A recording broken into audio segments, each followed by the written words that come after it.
Alam mo ba na ang buhay mo sa mundo ay kasing haba lang ng patlang sa pagitan ng iyong kapanganakan at ng iyong kamatayan? Kung gayon, ang tanong ko sa iyo, paano mo ba ginugugol ang buhay na pinahiram sa iyo ng Diyos? Sinasayang mo lang ba ito sa mga walang kwentang bagay, sa bisyo, babae, sa social media? Ang masakit na katotohanan ay ito. Iiwan mo lang ang mga ito sa kamatayan mo. Ang buhay mo ay hindi lang natatapos sa sementeryo.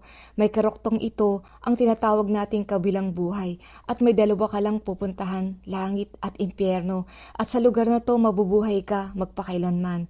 Kaya habang may panahon pa, habang buhay ka pa, tanggapin mo si Jesus sa iyong puso bilang iyong Panginoon at tagapagligtas. Kung hindi ka maniniwala sa Diyos, walang nawala sa Diyos. Diyos pa rin siya. Pero sa iyo, kaibigan, malaki ang nawala sa iyo. Kaya, pag-isipan mo.